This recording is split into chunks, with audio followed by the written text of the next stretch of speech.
What is fear? The feeling of dread when you walk down a dark alleyway. The feeling that you're not alone in your room at night. The feeling that no matter where you are, someone is always watching you. I'm Kyro at TCS Rockets, and today we will be changing the tone to focus on a more morbid topic, terrifying Magic the Gathering cards and why you should fear them. Again, I ask the question, what is fear? While the following cards may not outright frighten you, they do, however, tell a story of corruption, of ambition, and of cruelty. So strap in and enjoy the ride as we look into my picks for the scariest Magic the Gathering cards ever printed.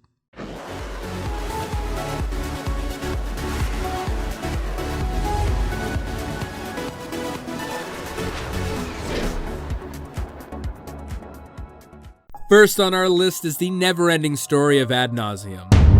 Servitude ends only in death, but what happens when even after you die, the tasks of the living are still incomplete?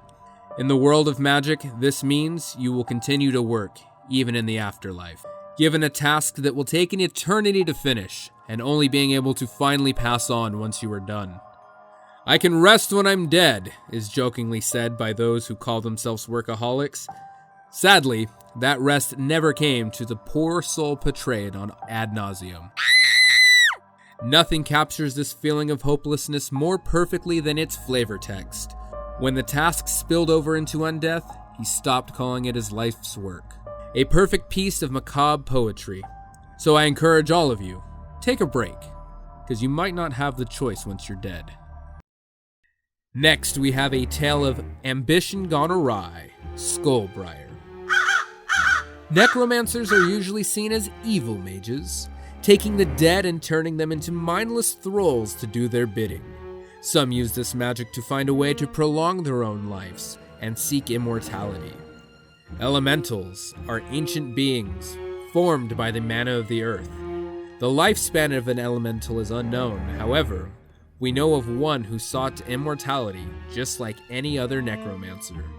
This is how the twisted being known as Briar was formed. A pact was made by an ambitious necromancer and a hungry elemental in an ancient overgrown graveyard. However, this pact did not go in the favor of either being, instead twisting them and the graveyard itself into an abomination, getting their wish of immortality at the cost of walking the earth as a relentless embodiment of death. No longer one being, and with only the desire to grow its morbid menagerie. Which leads me to the moral of this story. Be careful what you wish for, because it just might come true. If you're enjoying the video so far, be sure to give us a like and hit the subscribe button down below. Also, if you don't want to miss out on any of our upcoming videos, hit the bell icon to be notified whenever we upload something new. Without further ado, I give you the story of a man not only cruel, but held power no one should ever have. This is the tale of Yogmoth, Thran Physician. Yogmoth, father of the Phyrexians, the ineffable, the lord of the wastes. Do not let his appearance fool you. This is no ordinary doctor. Yogmoth was born on Dominaria during the time of the Thran. During his time, he schemed and plotted his way to the top of the Thran government, diagnosing anyone who defied him with the mysterious disease known as physis. In time, he discovered a portal to an ancient world deep in the caves of Koilis.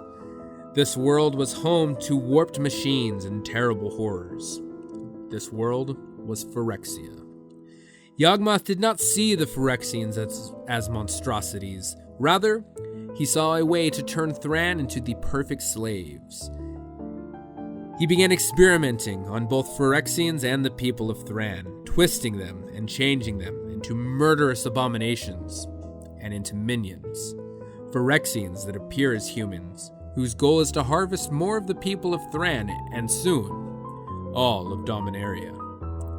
Yogmoth's desire for power led him down a dark path of surgery and evil magic.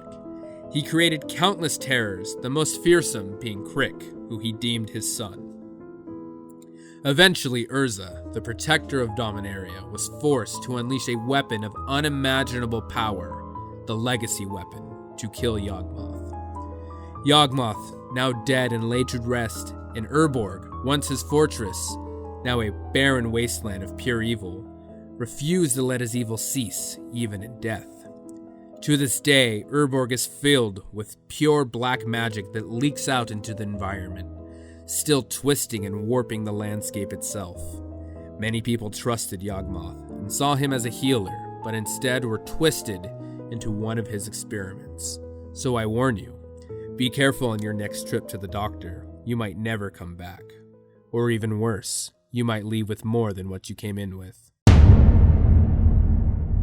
On to our next tale, the story of a deranged man who was the true embodiment of evil, Tibble.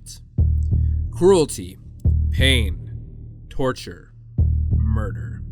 These were everyday normities for Tibble. Born as a human on Innistrad, Tibble had a side of sadistic cruelty towards other humans, taking them deep into the woods to torture and eventually murder them. This drew the attention of devils, who would come to his shack to watch the horrors. Soon it became a pit of death and decay, a literal devil's playground. Through time, the authorities of Innistrad tracked Tibble down and sought an end to his life of cruel sadism. The Church of Avacyn sent their most fearsome holy warriors to bring an end to Tibble's evil, cornering him in his cabin and striking him down. Just before the final blow could be dealt, Tibble began to change. His skin turned red, he sprouted horns, and his eyes blackened. Then, in a fiery escape, his spark ignited, plunging him deep into the blind eternities. Tibble had escaped, his crimes gone unpunished, and worst of all, he was now a planeswalker, free to roam the multiverse, spreading his cruelty and torturing all who his path crossed. He might even be after you. Thank you for watching the video. Did any of these tales send a shiver down your spine? Do you have any creepier or dark magic stories you'd like to share? Let me know down in the comment section down below. I'm Kyro with TCS Rockets, and I'll see you next time.